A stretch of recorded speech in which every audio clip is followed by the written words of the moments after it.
John here with your forecast for the week of February 5th, 2024. 2024, it's really rolling off my lips now, right?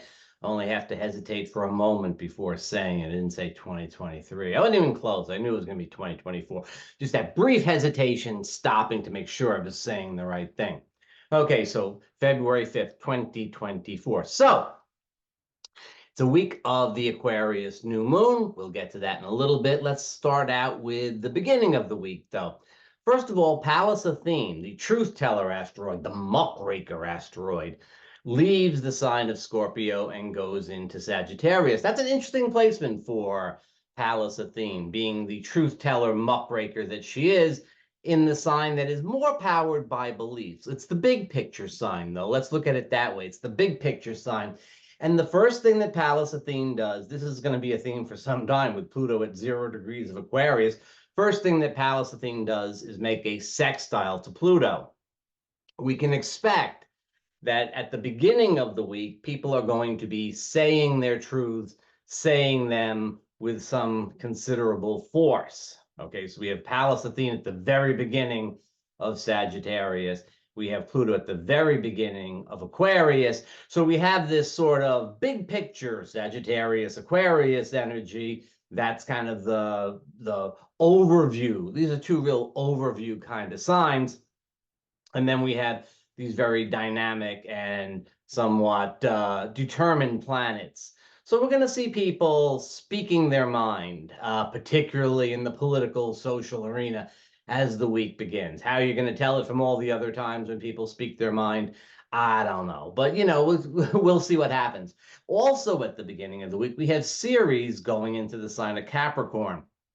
This is Ceres' first visit to Capricorn since the conjunction of Ceres and Saturn and Pluto and later Jupiter and the Sun and Mercury, all in Capricorn back in January of 2020. Let's look at this as being Ceres coming into the sign and saying, well, in terms of matters relating to the environment, the food supply, the supply chain, I suppose, how have you been handling things over the last few years? It's time for us to revisit, you know. Some of the other planets will take quite some time to get back to a point of revisiting. But Ceres gets back in about 4.5 years. And so we're going to see what's going on with that. Keep your eyes, beginning of the week, very big picture stuff. That's the point. We can just whittle it down to that. The beginning of the week has a lot of big picture stuff, a lot of social, political, environmental.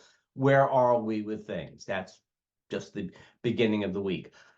Coming up to midweek, we have a grand trine in the sky. Now, the grand trine is between Venus in Capricorn, Uranus in Taurus, which is Venus's sign, Venus's home sign, and then Juno, who is out in Virgo. She's just barely moving from her station last month, a grand trine. Well, now Venus and Uranus together, is an easy aspect. It's a nice, comfortable trine. The aspects are harmonious with each other. And so Venus, which would be, yes, it's relationships and romance, but it's also values and valuables. In Capricorn, I think maybe, you know, valuables and what stuff is worth maybe gets a little bit more attention. And Uranus out in the earthy sign of Taurus, I'm thinking, you know, in general, this could be good for finances. It's certainly an opportunity for us to nudge financial situations in a way that we're happy with. So look at it that way. I would also think, you know, in terms of socializing and things like that, you know, Venus and Capricorn, you know, the feels, it's a little bit more like happy hour after work with colleagues. You know, it's this kind of sort of serious sort of vibe to things, but they should be able to work things out. So, you know, a little flexible approach to romance.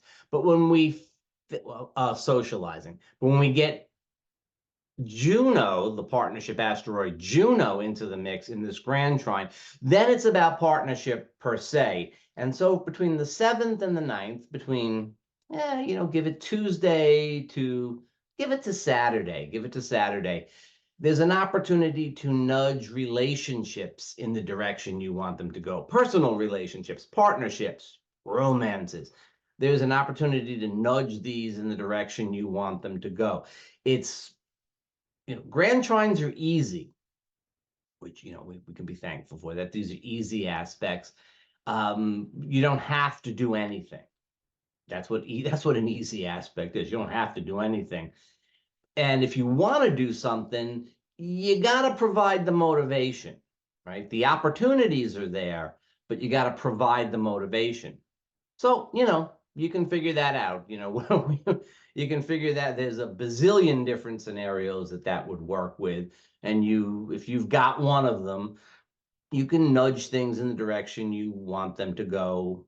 Just bring motivation. If it turns out that, if it's a romance, obviously there's another person involved and they may be nudging things in a very different direction, but you should still be able to come to some kind of, if not compromise, you should still be able to come to sort of understanding with things. There we go. Okay. Now on the 8th, right? And this is all that harmony I've just been talking about, all that harmony of the grand trine with Venus and Uranus and Juno. It's there except for this. The Sun is going to square Uranus just prior to the new moon. Now, the new moon is on Friday the 9th, and the aspect between the Sun and Uranus is exact on the 8th. So this is kind of like coloring 7th, 8th, and 9th. Now, when the Sun is aspecting Uranus, we kind of want to do our own thing. We want to go our own way. We want to be independent. We want, there's this kind of, it's a healthy kind of me first. Now, the Sun is in Aquarius, which is Uranus's sign. And so the Sun in Aquarius is really resonating with Uranus, but there's an irritability there of like, you're rebelling against constraints. Okay.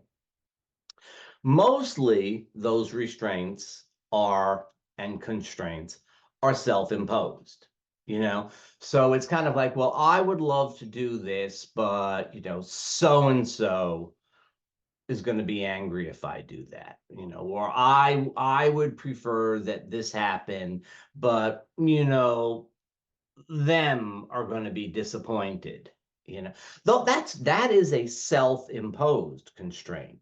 That's self-imposed, right? They haven't said or done anything yet. You've done all of that yourself. So this is a time to say, wait a minute. Are they really going to push back if I do what I want to do? And do I care?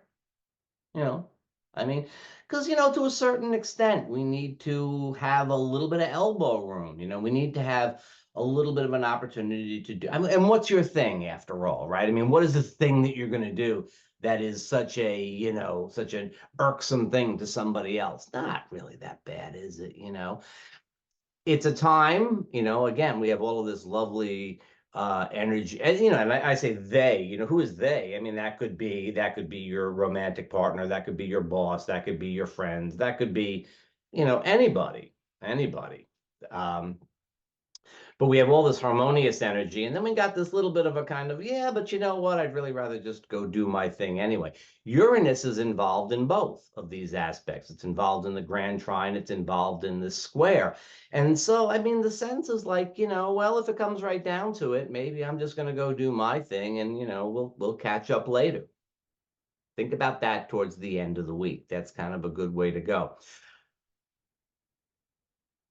The default mode, because we're coming into the new moon, the default mode, if things get a little itchy, would be to say, okay, well, the hell with it all, right? I'm going to go, excuse me, I've never done a raspberry on my videos before. I really apologize for that. Appreciate it. That's what I was going to say.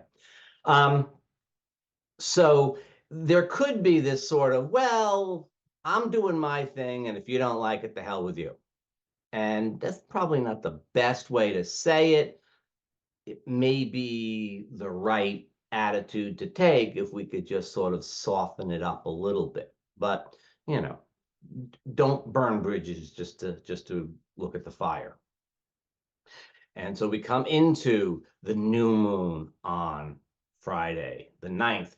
And the new moon in Aquarius is always a time to look at the big picture, the long range, but not just that kind of like, where do you want to be a year from now type of, that sounds like a bad interview question, right? Well, where do you picture yourself a year from now in your job? The big picture that you should be looking at is, how can you get your life to align better with your ideals, with what you really feel things should be? That's a very Aquarian way of looking at things. It's not what I want, it's the way, it's not what I want, it's not even what I need, it's the way things should be. We all have different ideas about the way things should be, but pick one, pick the, those are my ideals, and if you don't like them, I have others. Pick something and say, okay, how do I need to get my life in alignment with this vision I have for the way things could be? That's your Aquarius new moon meditation. I wouldn't, just think about it during the new moon. Don't set intentions or anything like that. Give that some time. Give that, do that next week. Just think about it. Just sort of come to a conclusion about what it should be. Among other things, that Sun-Uranus aspect is going to give us a little bit too much of energy to really be thinking 100% clearly. So needless to say, be careful driving as well. Be careful driving at the end of the week. Be careful driving always, always. This Sun-Uranus aspect and Saturday's Mercury-Jupiter aspect. Mercury, communication, transportation, and Jupiter, which always expands things and inflates things and gives people lots of optimism. These two aspects together, some folks, them, right? Not you, but them. They're going to be a little irritable with this energy. This is real irritability energy. In fact, a good part of Aquarius season this year is marked by Uranian energy that tends to show up as irritability in places. And you know what? Another thing you have to watch out for is sleeplessness, particularly when Uranus is very active in the sky, as it will be from the 7th through the 9th. A lot of it's hard to sleep, even at the new moon. It was hard to sleep at the full moon a couple of weeks ago, but even at the new moon, it can be a little hard to sleep when Uranus is really, really active in the sky, as he will be. So keep that in mind as well. This is a great forward-moving energy as long as you're saying, I'm doing my thing, this is what's important to me, this is the big picture, this is the way I say things should be, for me at least. I'm breaking away from those constraints. I feel I got to do my thing, but watch out for others who are also doing their thing. Cooperation, if you can get others on the same page, and it's a very Aquarian, Uranian thing. If others are on the same page with you, you can start the revolution or do whatever you want to do, because people will, really powerfully align if they have the same ideals, if they're going for the same cause, right? But on the other hand, it may be hard to enlist people for whatever your project is. And if you have to go do the thing by yourself, go do the thing by yourself. Jupiter, Mercury on Saturday, it's against the quiet of the new moon. And then, but we're bracketed by the Sun Uranus on one side and Mercury, Jupiter on the other. Mercury, Jupiter, yeah, people will be driving a little fast. People will be talking a little fast. People will be, this is like, say what's on your mind, blurt it out. I'll tell you what I'll tell you what I think, and then I'll see if I even really believe it. It's this sort of just very verbose type of thing. It's a little bit like coffee. So the quiet of the new moon may be a little bit disturbed this month, as it often is. All right, there you go. Beginning of the week, we're looking to see what happens in the collective. I would say Monday, Tuesday, coming into Wednesday, lots of activity in the collective. And then we have pretty good energy for relationships and socializing in general. Maybe you get others on the same page with you, maybe not. And then as we get towards the weekend, we have this sort of contrast between really active aspects and the quiet of the new moon. So that could be, that you have to figure out which way things are going for you. But it's definitely going to feel a little bit more You know what happens sometimes? I don't mean to keep you. I don't mean to keep you. I know you have to go. You have other videos to watch and things like that, But a lot of times we have these hot aspects around the new moon. What happens is that we have like the motivation to do something and not the energy to do it. That can be something that shows up that we just, maybe you're going to start something and you're like, I don't know. So, be aware of that. Don't bite off more than you can chew. All right. Speaking of which, see you next week.